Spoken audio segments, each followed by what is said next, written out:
बच्चों, आज मैं आपको पढ़ाने जा रहा हूँ बायोटेक्नोलॉजी प्रिंसिपल एंड प्रोसेस। ये चैप्टर का नाम है और इसमें मैं आपको आज पार्ट 4 पढ़ाने जा रहा हूँ।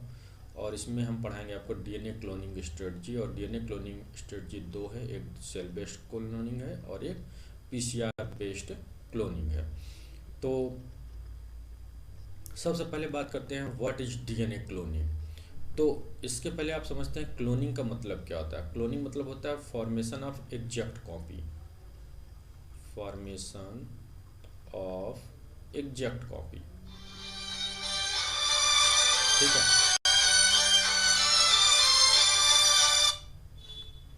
अब ये जो फॉर्मेशन ऑफ एग्जैक्ट कॉपी है, तो अगर हम यहाँ बात करें किसकी, डीएनए की, अगर हमको डीएनए की अगर हमने एग्जैक्ट कॉपी बना लिया तो ये क्या हो जाएगा, वो एक दूसरे के क्लोन हो जाएंगे।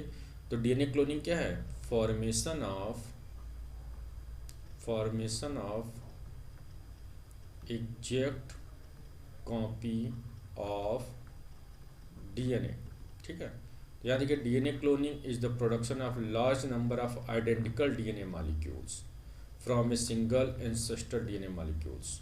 तो देखिए, ये अगर आपका एक डीएनए मॉलिक्यूल्स है, ये है डीएनए, तो ये इसको हम बोलते हैं कि पेरेंटल डीएनए है। इसी के हमने कहा कि इसी के सिमिलर कह रहे हैं कि कई डीएनए की कॉपी बनने की प्रोसेस को हम बोलते हैं क्लोनिंग। तो ये डीएनए क्लोन है, ये देखिए कई कॉपी बन गई, ये एक दूसरे के क्या है, क्लोन ही तो है। इसी को बोलेंगे हम डीएनए क्लोनिंग।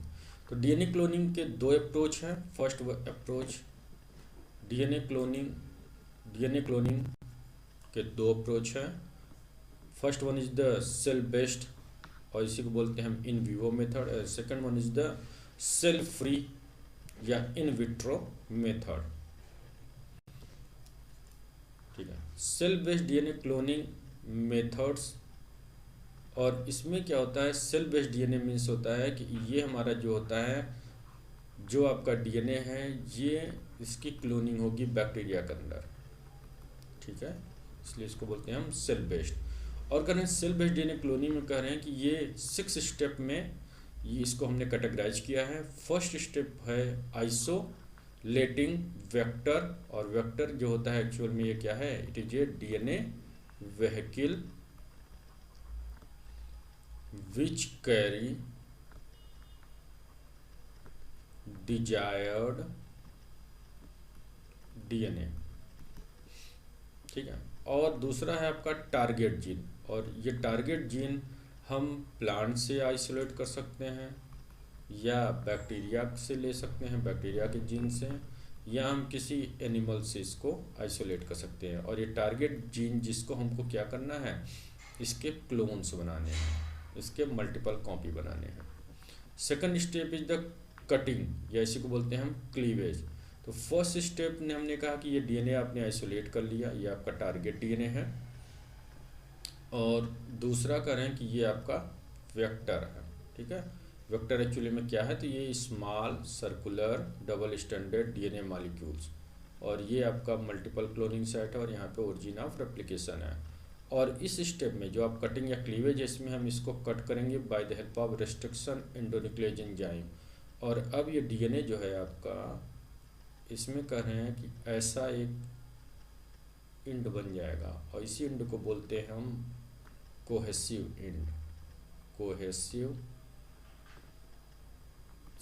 इंड, या इसी को हम बोलते हैं स्टिकी इंड। ठीक है।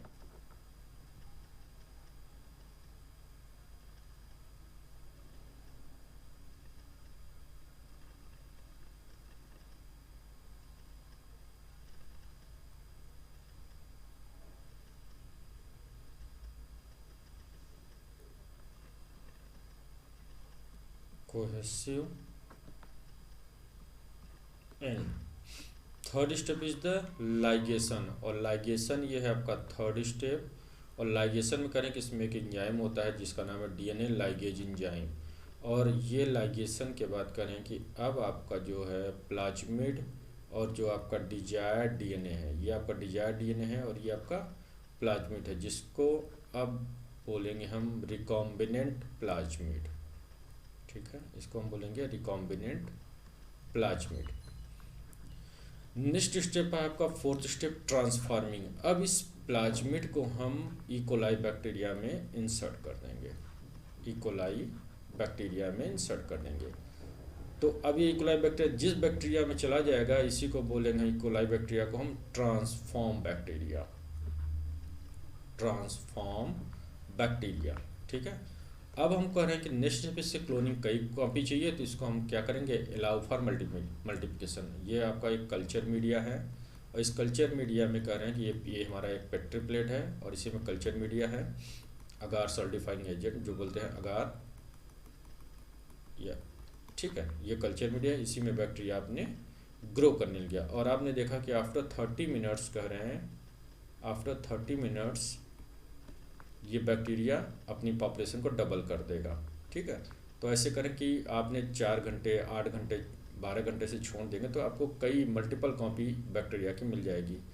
अब लास्ट स्टेप क्या है, सिलेक्टिंग या स्क्रीनिंग। और इसमें हम कह रहे हैं कि हम इसमें कंफर्म करना चाहेंगे कि किस बैक्टीरिया में हमारा गया है हमारा रिकॉम्बिनेंट प्लाज्मिड और किस में नहीं गया है।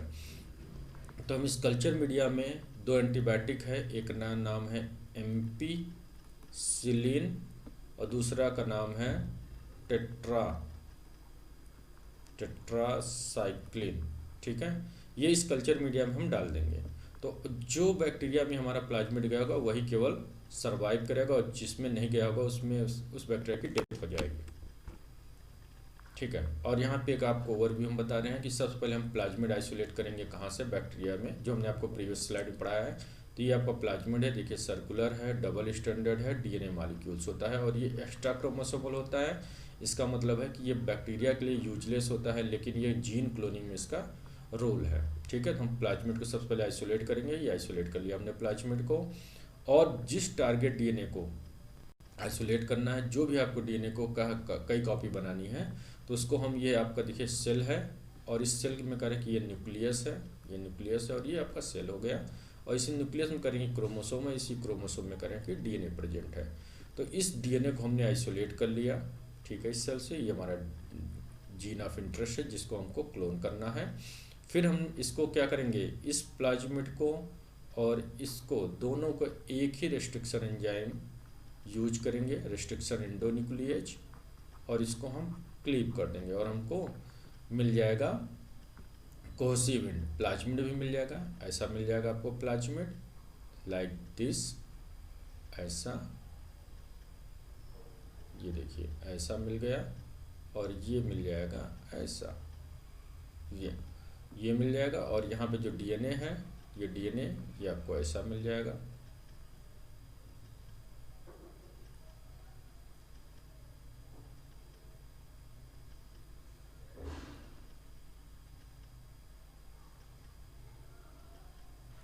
ये मिल गया। ठीक है। ये कोहेसिव। अब इसके बाद क्या करेंगे, हमको दोनों को जोड़ना है तो हम डीएनए लाइगेज एंजाइम डालेंगे और ये अब ये दोनों जुड़ जाएगा। और इसको हम बोलेंगे रिकॉम्बिनेंट डीएनए या रिकॉम्बिनेंट प्लाज्मिड। अब इस प्लाज्मिड को हमको क्या है, 4th स्टेप में क्या करना है, इंसर्ट कर देंगे बैक्टीरिया में। और ये बैक्टीरिया हमारा कहलाएगा ट्रांसफॉर्म बैक्टीरिया, ट्रांसफॉर्म बैक्टीरिया। ठीक है। अब हमको क्या करेंगे, 5th स्टेप में क्या करना है कि इसको हमको इसके क्लोन चाहिए मल्टीपल कॉपी, जिसको हम कल्चर मीडिया में रख देंगे और हम वेट करेंगे 5 to 6 आवर या 24 आवर। तो हमको हमारी कल्चर मीडिया में या पेट्री प्लेट में ये हमारे मल्टीपल कॉपी बैक्टीरिया के मिल जाएंगे। अब हम यहाँ पे क्या करेंगे कि सिलेक्शन करेंगे इस क्लोन का कि किस बैक्टीरिया हमारे प्लाज्मिड गया किस में नहीं। तो हम उस कल्चर मीडिया में 2 एंटीबायोटिक है, एक एम्पीसिलिन और टेट्रासाइक्लिन। ये पेट्री प्लेट है, इसमें हमने एम्पीसिलिन और टेट्रासाइक्लिन एंटीबायोटिक को यहाँ पे डाल दिया। तो जिस बैक्टीरिया में ये हमारा प्लाज्मिड गया होगा वही केवल सर्वाइव करेगा और जिसमें नहीं गया होगा उसकी डेथ हो जाएगी। ठीक है। और फिर हम क्या करेंगे, इस अपने जीन को हम क्या करेंगे, आइसोलेट कर लेंगे और इसको अपने रिक्वायरमेंट के अनुसार इस जीन का हम यूज करेंगे। For example gene of paste resistance inserted into plants. तो हम इस प्लांट्स में इस जीन को इंसर्ट कर देंगे और हम ऐसा प्लांट्स बना लेंगे जो पेस्ट रेजिस्टेंस हो जाएगा और इस प्लांट्स को कोई भी पेस्ट, कोई पैथोजन इसके फ्रूट्स को, लीफ को नहीं डैमेज कर सकता। दूसरा करें कि इस जीन को हम यूज कर सकते हैं, gene use to alter bacteria for cleaning up toxic waste. तो एक आपको एग्जांपल हम बता दे रहे हैं कि स्यूडोमोनास प्यूटिडा ये by the help of genetic engineering, इसको by the help of genetic engineering एक साइंटिस्ट हैं आनंद मोहन चक्रवर्ती हैं, और इन्होंने स्यूडोमोनास प्यूटिडा को बनाया था by the using of genetic engineering. और इसी स्यूडोमोनास प्यूटिडा को बोलते हैं हम, दूसरा नाम इसका है सुपर बग। और ये जो होता है, जो ऑयल स्पिलेज हो जाता है ड्यूरिंग ट्रांसपोर्टेशन, तो उसको, उस ऑयल्स को ये कंज्यूम कर लेता है, और हमारा जो वाटर पॉल्यूट हुआ है वो ऑयल स्पिलेज से वो नॉर्मल हो जाता है। ठीक है, अब देखिए एक दूसरा अप्रोच है कि या तो ये जो आपने जीन ऑफ इंटरेस्ट इसमें डाला है जिसके मल्टीपल कॉपी बनाए, वो ट्रांसलेशन करे और ट्रांसलेशन करके मल्टीपल कॉपी बना ले। ठीक है, प्रोटीन्स मल्टीपल ट्रांसलेशन बाद प्रोटीन्स बन जाएगा। ठीक है, ये जो जीन ऑफ इंटरेस्ट आपने डाला है ये ट्रांसलेट होकर प्रोटीन्स बनाएगा, और इस प्रोटीन्स का हम कई पर्पज में यूज़ कर सकते हैं। For example this protein used as to dissolve blood clots in the, एक काम किया फ्री क्लोनिंग जो है पीसीआर बेस्ड, और पीसीआर का जो फुल फॉर्म है उसको बोलते हैं पॉलीमरेज चेन रिएक्शन। इसका फुल फॉर्म है पॉलीमरेज चेन रिएक्शन। ठीक है, और पॉलीमरेज चेन रिएक्शन करें, इसके साइंटिस्ट जो है इसको डिस्कवर किया था कैरी बी मुलिस। ठीक है, और 1983 में इन्होंने इसको डिस्कवर किया था, और नोबेल प्राइज इनको मिला है, नोबेल प्राइज इन 1993। ठीक है, तो एक्चुअल में ये जो पीसीआर होता है, पॉलीमरेज चेन रिएक्शन जिसको हम बोलते हैं, इससे हम डीएनए को अपने एम्प्लीफाई कर सकते हैं। डीएनए एम्प्लीफिकेशन टेक्निक है ये।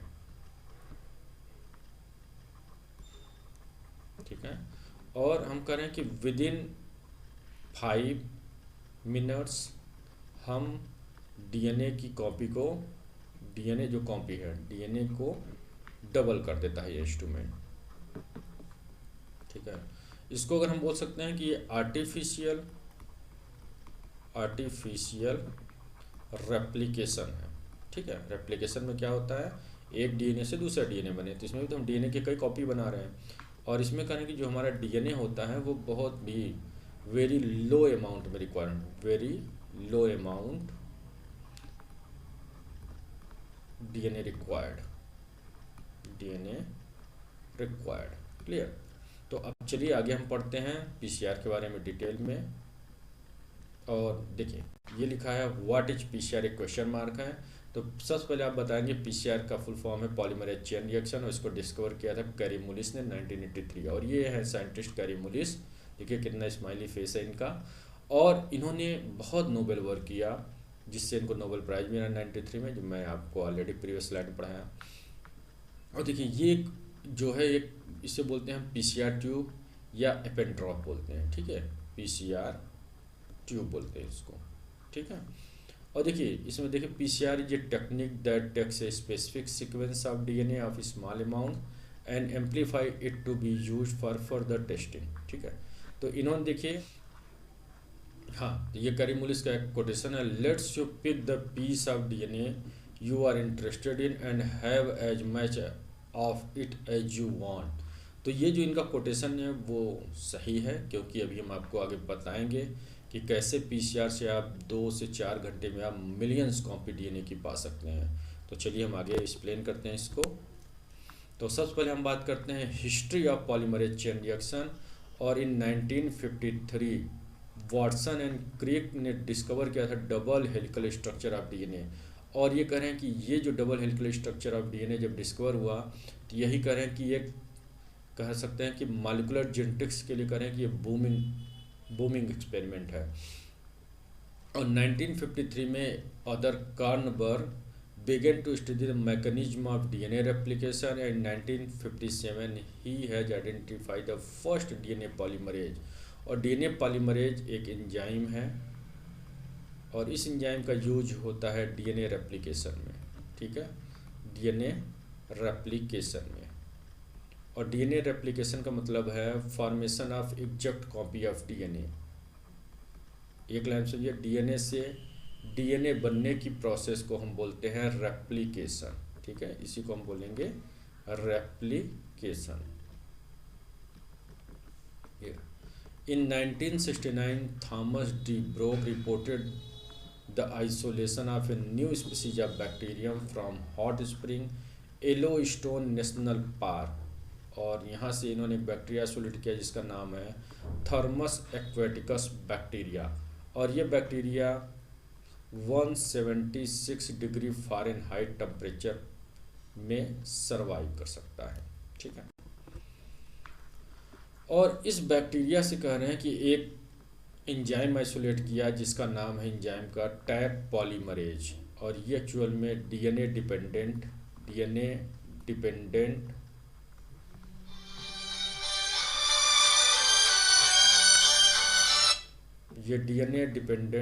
पॉलीमरेज है।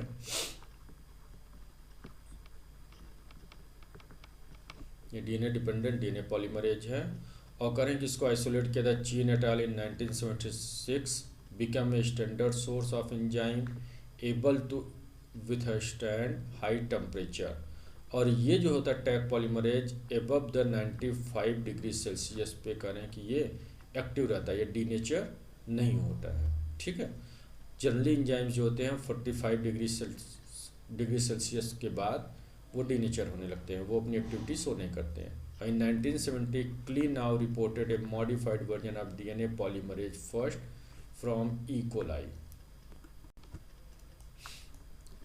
ठीक है, अब रिएक्शन कंपोनेंट हमको पीसीआर एक्सपेरिमेंट परफॉर्म करने हमको कुछ रिक्वायरमेंट है। फर्स्ट रिक्वायरमेंट है हमारा टारगेट डीएनए, जिस डीएनए को हमको एम्पलीफाई करना है।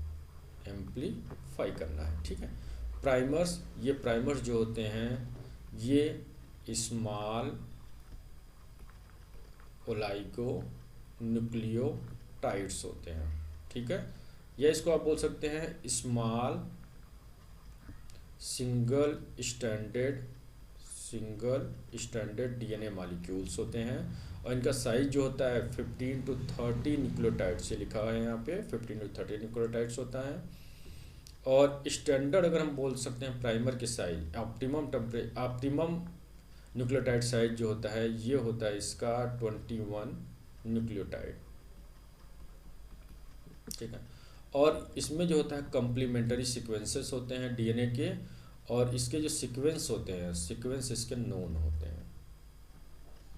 ठीक है, आप जानते हैं A always base pair to T and G always base pair to C by the help of 3 hydrogen bonds GC and AT by the help of 2 hydrogen bonds. ठीक है, इसके बाद रिक्वायरमेंट है हमको डीऑक्सी न्यूक्लियोटाइड ट्राइफॉस्फेट। ये DNA building blocks हैं, और आपको पता है कि हमारे डीएनए में nitrogenous base adenine, guanine, thymine and cytosine है। तो हमारा जो डीएनटीपी है ये भी क्या है, 4 टाइप हो जाएगा, DATP, DGTP, DTTP और DCTP। तो ये आपके 4 टाइप के हमारे पास न्यूक्लियोटाइड्स मिल जाएंगे जो हमारा act as building blocks. Taq polymerase, ये इसका नाम है थर्मस एक्वेटिकस बैक्टीरिया से आइसोलेट किया गया था टैग पॉलीमरेज। ये डीएनए डिपेंडेंट डीएनए पॉलीमरेज है, मतलब है कि ये डीएनए से डीएनए को बनाने में मदद करता है, ये मेन पॉलीमराइजिंग एंजाइम है। एंड इसके बाद हम बात करते हैं कि मैग्नीशियम आयंस की रिक्वायरमेंट होती है, ये cofactor of the enzyme. And last one is the buffer solution की रिक्वायरमेंट होती है for maintains the pH and ionic strength of the reaction solution suitable for the activity of the enzyme. तो देखिए ये आपका एक है पीसीआर ट्यूब, और इसी पीसीआर ट्यूब में हमने कहा कि बफर होगा, और इसी में आपका डीएनए जिसको आपको एम्पलीफाई करना है, इसमें आपको मैग्नीशियम आप ऐड करेंगे, और फिर इसमें आप मैग्नीशियम ऐड करने के बाद इसमें हम ऐड करेंगे DNTPS।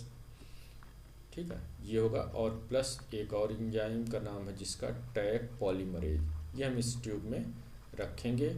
और इस थर्मोसाइक्लर जिसका नाम है PCR, इसी थर्मोसाइक्लर में हम इस ट्यूब को डाल देंगे और अपने रिएक्शन को हम स्टार्ट कर देंगे। तो आगे देखते हैं रिएक्शन हमारा पीछे साइकिल है वो कंप्लीट होता है 3 स्टेप में।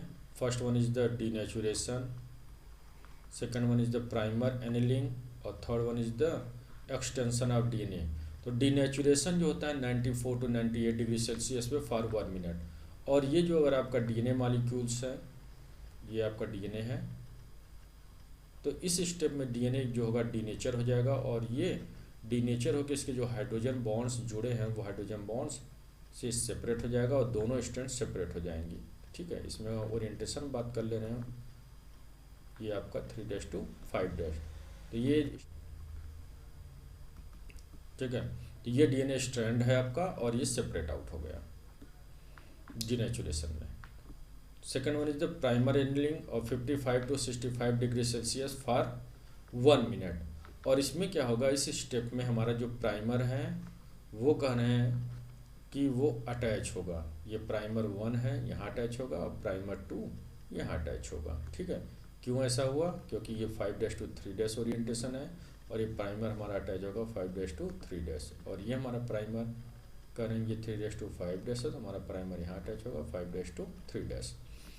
और एक्सटेंशन ऑफ डीएनए और हम करेंगे 72 डिग्री सेल्सियस पे फॉर 3 मिनट्स में एक्सटेंशन होगा। और इस स्टेप में हमारा टैग पॉलीमरेज न्यूक्लियोटाइड्स को ऐड करेगा, मैग्नीशियम एंजाइम मैग्नीशियम की रिक्वायरमेंट होगी टैग पॉलीमरेज की और डीएनटीपी। और यहाँ पे हमारी इस प्राइमर्स में न्यूक्लियोटाइड्स का एडिशन करेगा और ये बढ़ने लगेगा और यहाँ पे न्यूक्लियोटाइड का एडिशन होगा और बढ़ने लगेगा। तो इसको हम आपको आगे नेक्स्ट स्लाइड में आपको समझाने जा रहे हैं। ठीक है, यहाँ देखिए, तो ये आपका डीएनए है जिसको आपको एम्पलीफाई करना है, जिसके कई कॉपी बनाना है। तो पहला स्टेप जब आप पीसीआर परफॉर्म करेंगे, first step is the denaturation और इस स्टेप में हाइड्रोजन बॉन्ड्स करने के दोनों ब्रेक हो जाएंगे और दोनों स्ट्रैंड देखिए सेपरेट आउट हो गया, ये दोनों स्ट्रैंड सेपरेट आउट हो गया। दूसरे स्टेप में कर रहे हैं कि ये परफॉर्म करेगा 50 to 65 डिग्री सेल्सियस पे और इसमें हमारा प्राइमर एनील होगा। देखिए प्राइमर आपका एनील हो गया क्योंकि प्राइमर के पास क्या है, नॉन सीक्वेंसेस है और ये डीएनए के कम्प्लीमेंट्री है, दोनों ये प्राइमर आके यहाँ पे जुड़ जाएंगे। एंड थर्ड स्टेप क्या है, एक्सटेंशन और 72 डिग्री सेल्सियस पे परफॉर्म होगा फॉर 3 मिनट्स और यहाँ पे कह रहे हैं कि टैग पॉलीमरेज वर्क करेगा और जो डीएनटीपी है वो यहाँ पे ऐड होना चालू हो जाएगा और न्यूक्लियोटाइड्स इसमें ऐड होगा और ये डीएनए हमारी चेन सिंथेसिस स्टार्ट हो जाएगी। देखिए यहाँ पे स्टार्ट हो गई। और अब आपको after completion of first cycle we got 2 DNA molecules. इसका मतलब है कि आपका एक डीएनए सब हमको क्या हुआ, 5 मिनट्स के बाद 2 डीएनए मिल गया। और ये जो 2 डीएनए हैं, now this act as a template for the cycle second. और अब ये दोनों करें कि टेम्पलेट की तरह ऐड करेगा साइकिल सेकेंड के लिए। तो अब इसमें क्या होगा, जब ये सेकंड साइकिल में जाएगा तो इसमें फिर क्या होगा, पहले स्टेप डीनेचुरेशन, फिर प्राइमर एनिलिंग और थर्ड इज द एक्सटेंशन। ठीक है, तो डीनेचुरेशन में अब क्या होगा, आपको 4 स्ट्रैंड मिल जाएंगे, ये 4 स्ट्रैंड मिल गए और चारों में क्या होगा, प्राइमर ऐड होगा, ये प्राइमर ऐड होगा। देखिए ऐसे ऐड कर दीजिए प्राइमर ये, और क्या हो जाएगा एक्सटेंशन में क्या होगा, ये बन जाएगा एक, ये एक, ये एक और एक। और आपने क्या देखा कि अब आपको 3, जो दूसरी साइकिल कंप्लीट हुई तो वो आपको 4 डीएनए मिल गए। ठीक है, अब ये चारों डीएनए टेम्पलेट की तरह ऐड करेगा फॉर थर्ड साइकिल। ठीक है, तो अब ये 4 क्या होगा, सेपरेट आउट होंगे। देखिए यहाँ सेपरेट कर दीजिए, समझ जाइए। ठीक है, ये 4 हैं तो इसमें 8 डीएनए बनेगा। हाँ, ये 8 होंगे, सेपरेट होगा। यहाँ प्राइमर लगेगा, यहाँ प्राइमर लगेगा और ये एक डीएनए बन गया, ये एक डीएनए, यहाँ प्राइमर लगा एक डीएनए, यहाँ प्राइमर लगा और एक डीएनए, यहाँ प्राइमर लगा एक डीएनए, यहाँ प्राइमर हुआ, कंप्लीट हुआ। और आपने देखा कि तीसरी साइकिल में आपको 8 डीएनए मिल गया। तो इससे आप समझ गए कि आपका जो डीएनए है हर एक साइकिल कंप्लीट होने के बाद अपने से डबल हो जा रहा है, एम्पलीफाई हो जा रहा है। ठीक है, तो इसका मतलब हुआ कि अगर आप ऐसे 10 साइकिल, यहाँ हम लिख रहे हैं कि अगर आपने 10 साइकिल कंप्लीट कर लिया, 10 साइकिल अगर आपने चला दिया पीसीआर को, तो आपको 1024 डीएनए कॉपी मिल जाएगा, डीएनए कॉपी आपको मिल जाएगा आफ्टर 10 साइकिल। इसको अगर हम मान के चलें कि अगर ये 10³ मान लिया, ठीक है, तो मतलब 10 साइकिल में आपको कितना मिल जा रहा है, 1000 कॉपी। तो अगर आप ये 20 साइकिल चलाएंगे तो आपको कितना मिल जाएगा, 10 पावर 6 कॉपी। और अगर आप 30 साइकिल चला दें तो आप सोचिए कितना मिल गया आपको, 10 पावर 9 कॉपी। और ये कंप्लीट होने जैसे 2 से 3 घंटे लगते हैं, और आपको 10 पावर 9 डीएनए कॉपी मिलेगा, जबकि आपके पास क्या था, एक डीएनए कॉपी था। तो सोच सकते हैं आपकी पीसीआर कितनी तेज़ी से कितने कम समय में इफिशिएंटली ये एम्पलीफाई कर दिया हमारे डीएनए को। तो इसको आगे हम आपको एक्सप्लेन कर देना कैसे एम्पलीफाई कर रहा है। तो देख लीजिए, ये आपका जीनोमिक डीएनए है जिसको आपको एम्पलीफाई करना है इस पार्ट को। तो आपने इस पार्ट को आपने लिया, और ये आपका टारगेट सीक्वेंस है, और इसको पीसीआर के लिए आपने एक्सपेरिमेंट परफॉर्म किया। फर्स्ट स्टेज में डीनेचुरेशन हुआ और ये हाइड्रोजन बॉन्ड्स ब्रेक हुए, दोनों स्ट्रैंड सेपरेट हो गए। सेकंड वन एनिलिंग, और इसमें प्राइमर एनिल हुआ, ठीक है। और एक्सटेंशन में करें टैग डीएनए पॉलीमरेज, जिसमें डीएनटीपी को ऐड कर दिया और नई चेन आपकी सिंथेसाइज हो गई। अब आपको 1 से 2 डीएनए हो गया, कम मिल गया, और फर्स्ट साइकिल कंप्लीट हो गया, ठीक है, फर्स्ट स्टेप। अब दूसरे साइकिल के लिए करें कि ये दोनों अब टेम्पलेट ट्रैक करेंगे, और इसमें करें कि ये चारों सेपरेट हो गए, ठीक है। और इसमें करें प्राइमर ने फिर ऐड हुआ और एक्सटेंशन हुआ, और दूसरी साइकिल कंप्लीट होने में आपको 4 डीएनए मिल गए। ये सेकंड साइकिल है, और अब आपको 4 डीएनए मिल गए। और तीसरी साइकिल में एम्पलीफाई होकर आपको 8 डीएनए मिल गए। तो ऐसे ही हमने कहा, आपको बताया कि ऐसे ही आप क्या करेंगे, 30 साइकिल अगर आप पीसीआर परफॉर्म करते हैं आप एक डीएनए को लेके, आपको 2 to 3 आवर्स बाद आपको 10.9 डीएनए कॉपी मिल जाएगा, ठीक है। तो आई होप आपको आज पीसीआर समझ में आया होगा। और अब हम बात करते हैं कि पीसीआर का एप्लीकेशन। तो पीसीआर का क्या है, ब्रॉड एप्लीकेशन है, इसका बेसिक रिसर्च में भी है और अप्लाइड रिसर्च में भी है, ठीक है। और जनरली आपको पीसीआर इंस्ट्रूमेंट हर बेसिक लैब में आपको मिल जाएगा, बेसिक लैब्स में मिल जाता है। तो thank you for watching my video, और मैं एक्सपेक्ट कर रहा हूँ कि आपको हमारा ये लेक्चर आज आपको अच्छे से समझ में आया होगा। Thank you.